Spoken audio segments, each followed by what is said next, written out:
அனைவருக்கும் வணக்கம். இந்த வீடியோ பதிவில் நம்ம பார்க்க போகிறது இந்திய அரசமைப்பு சட்டம். ரொம்ப முக்கியமான ஒரு லெசன் அப்படின்னு சொல்லலாம்.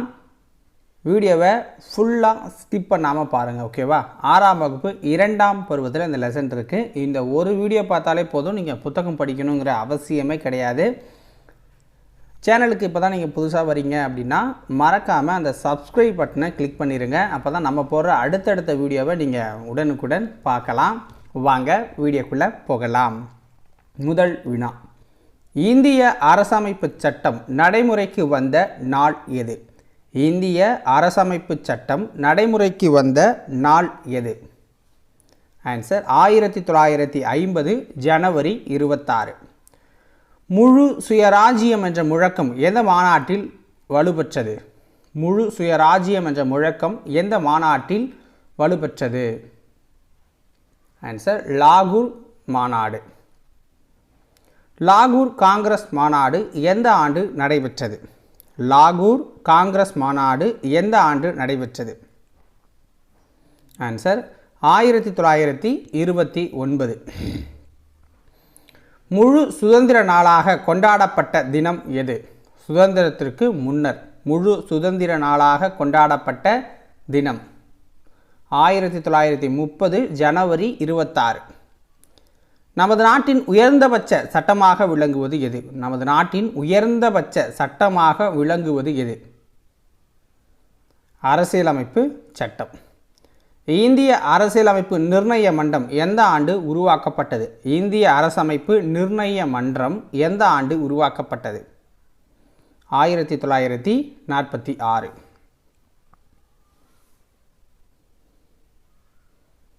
இந்திய அரசியலமைப்பு நிர்ணய சபையின் மொத்த உறுப்பினர்கள் எத்தனை பேர்? இந்திய அரசியலமைப்பு நிர்ணய சபையின் மொத்த உறுப்பினர்கள் எத்தனை பேர்? 389 பேர். 389 பேர். அரசியல் நிர்ணய சபையின் நிரந்தர தலைவராக தேர்ந்தெடுக்கப்பட்டவர் யார்?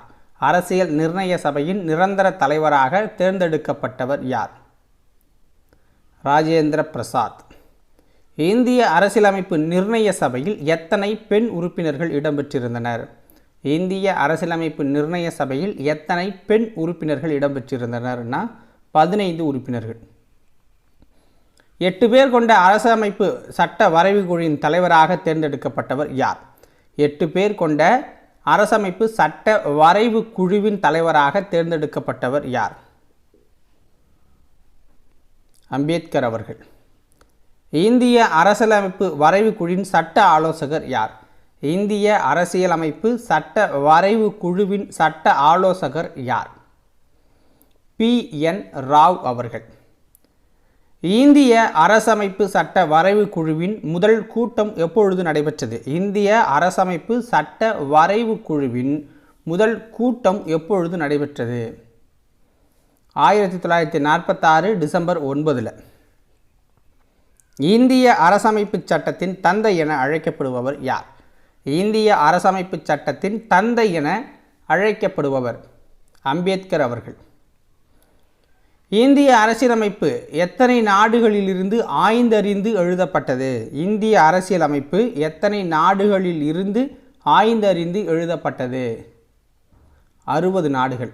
60 நாடுகள். இந்திய அரசியலமைப்பு சட்டம் இறுதி செய்வதற்கு முன்னர் எத்தனை திருத்தங்கள் மேற்கொள்ளப்பட்டன? இந்திய அரசியலமைப்பு சட்டம் இறுதி செய்வதற்கு முன்னர் எத்தனை திருத்தங்கள் மேற்கொள்ளப்பட்டன? 2000 திருத்தங்கள் மேற்கொள்ளப்பட்டுச்சு. இந்திய அரசியலமைப்பு சட்டம் எழுதி முடிக்க எத்தனை நாட்கள் ஆனது? இந்திய அரசியலமைப்பு சட்டம் எழுதி முடிக்க எத்தனை நாட்கள் ஆனது? 2 ஆண்டுகள் 11 மாதம் 18 நாட்கள். 2 ஆண்டுகள் 11 மாதம் 18 நாட்கள். ஓகேங்களா? ஸோ இதில் 11th புக்கில் சேஞ்சஸாக இருக்கும், அதை நம்ம பார்த்துக்கலாம். அரசியலமைப்பு சட்டத்தை எந்த ஆண்டு அரசியல் நிர்ணய சபை ஏற்றுக்கொண்டது? அரசியலமைப்பு சட்டத்தை எந்த ஆண்டு அரசியல் நிர்ணய சபை ஏற்றுக்கொண்டது? 1949. இந்திய அரசியலமைப்பு வரைவு குழுவில் இடம்பெற்றிருந்த உறுப்பினர்கள் யார்? இந்திய அரசியலமைப்பு வரைவு குழுவில் இடம்பெற்றிருந்த உறுப்பினர்கள் யார்? அம்பேத்கர், என் கோபாலசாமி, KM முன்ஷி, சையது முகமது சாதுல்லா, PL மிட்டர், என் மாதுவராவ், TP கேதான் அப்படிங்கிற இந்த நபர்கள் தான் இடம்பெற்றிருந்தாங்க. அப்போ அனைத்தும் சரி.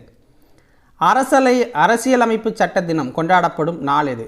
அரசமைப்பு சட்ட தினம் கொண்டாடப்படும் நாள் நவம்பர் 26. அரசியலமைப்பு உருவாக்க செலவு செய்த மொத்த தொகை எவ்வளவு? அரசியலமைப்பு உருவாக்க செலவு செய்த மொத்த தொகை 64 லட்சம். கீழ்கண்டவற்றுள் முகவுரையில் சரியானது எது அப்படின்னு கேட்குறாங்க. ஸோ இறையாண்மை, சமத்துவம், மதச்சார்பின்மை, மக்களாட்சி, குடியரசு அப்படிங்கிறது எல்லாமே சரியானது தான். கீழ்கண்ட கூற்றுகளை கவனி. அரசியல் சட்டம் உருவான போது 395 உறுப்புகள், 22 பகுதிகள், 8 அட்டவணைகள் இடம்பெற்றிருந்தன. தற்பொழுது 448 உறுப்புகள், 25 பகுதிகள், 12 அட்டவணைகள் இடம்பெற்றிருக்குங்கிறாங்க. இதில் எது சரியானது அப்படின்னா கூற்று 1 சரி, 2 சரி. இந்திய அரசியலமைப்பு சட்டத்தின் உண்மை பிரதிகள் நாடாளுமன்ற நூலகத்தில் எந்த வாயு நிரப்பப்பட்ட பேழையில் வைத்து பாதுகாக்கப்பட்டு வருகிறது? ஹீலியம் வாயு நிரப்பப்பட்ட பேழை. கீழ்கண்ட எதில் அடிப்படை உரிமை இல்லாதது? கீழ்கண்ட எதில் அடிப்படை உரிமை இல்லாததுன்னு கேட்குறாங்க. ஆன்சர் ஓட்டுரிமை. சுதந்திர உரிமை, சமத்துவ உரிமை, கல்வி பெறும் உரிமை. ஓட்டுரிமை அடிப்படை உரிமை கிடையாது. இந்த இடத்துல கல்வி உரிமை சட்டம் நடைமுறைக்கு வந்தது எப்போது? கல்வி உரிமை சட்டம் நடைமுறைக்கு வந்தது எப்போது? ஏப்ரல் 1, 2010. அரசியலமைப்பு சட்டத்தில் இதுவரை எத்தனை சட்ட திருத்தங்கள் செய்யப்பட்டுள்ளன? அரசியலமைப்பு சட்டத்தில் இதுவரை எத்தனை சட்ட திருத்தங்கள் செய்யப்பட்டுள்ளன? 101. இந்திய அரசியலமைப்பு வரைவு குழுவில் இடம்பெற்றுள்ள உறுப்பினர்களின் எண்ணிக்கை எத்தனை?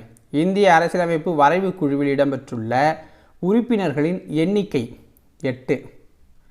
ஒரு நாட்டில் உச்சநிலை அதிகாரத்தையே டேஷ் என்கிறோம். ஒரு நாட்டின் உச்சநிலை அதிகாரத்தை நம்ம என்னவா சொல்கிறோம் அப்படின்னா இறையாண்மை அப்படிங்கிறோம். இறையாண்மை. இந்திய அரசியலமைப்பில் எத்தனை அடிப்படை உரிமைகள் உள்ளன? இந்திய அரசியலமைப்பில் எத்தனை அடிப்படை உரிமைகள் உள்ளன? 6 அடிப்படை உரிமைகள் இருக்குது. கீழ்கண்டவற்றுள் சரியானது எது? சமத்துவ உரிமை அப்படின்னா ஷரத்து 14லேருந்து 18 வரைக்கும் சொல்கிறாங்க. சுதந்திர உரிமை ஷரத்து 19லேருந்து 22 வரைக்கும் அதை பற்றி சொல்லுது. சுரண்டலுக்கு எதிரான உரிமை ஷரத்து 23லேருந்து 24 வரைக்கும். சமய சுதந்திர உரிமை ஷரத்து 25லேருந்து 28 வரைக்கும் சொல்லுது. கலாச்சாரம் மற்றும் கல்வி பெறும் உரிமை ஷரத்து 29லேருந்து 30 வரைக்கும் இருக்குது. சட்ட தீர்வு பெறும் உரிமை ஷரத்து 32ல் சொல்லப்பட்டிருக்கு. ஓகேங்களா? அப்போ அனைத்தும் சரியானவை தான். இப்போ புக் பேக் வந்து பார்க்க போகிறோம். அரசமைப்பு தினம் கொண்டாடப்படும் நாள் என்ன? நவம்பர் 26. அரசமைப்பு சட்டத்தை டேஷாம் ஆண்டு அரசியல் நிர்ணய சபை ஏற்றுக்கொண்டது 1949. அரசமைப்பு சட்டத்தில் இதுவரை டேஷ் சட்ட திருத்தங்கள் செய்யப்பட்டுள்ளன 101. எது அடிப்படை உரிமை அன்றுன்னு கேட்குறாங்க. ஓட்டுரிமை. இந்திய குடிமக்களின் வாக்குரிமைக்கான வயது என்ன? 18. அரசியல் நிர்ணய சபையின் தலைவராக டேஷ் தேர்ந்தெடுக்கப்பட்டார். டாக்டர் ராஜேந்திர பிரசாத் தேர்ந்தெடுக்கப்பட்டார். ராஜேந்திர பிரசாத் தேர்ந்தெடுக்கப்பட்டார். இந்திய அரசமைப்பு சட்டத்தின் தந்தை என போற்றப்படுபவர் அம்பேத்கர் அவர்கள். நம் அடிப்படை உரிமைகளை உறுதி செய்யவும் பாதுகாக்கவும் செய்வது இந்திய அரசமைப்பு சட்டம். இந்திய அரசமைப்பு சட்டம் பாதுகாக்குது. நம் அரசமைப்பு சட்டம் நடைமுறைக்கு வந்த நாள் என்னன்னு கேட்குறாங்க. 1950 ஜனவரி 26. அடுத்தது பொறுத்துக.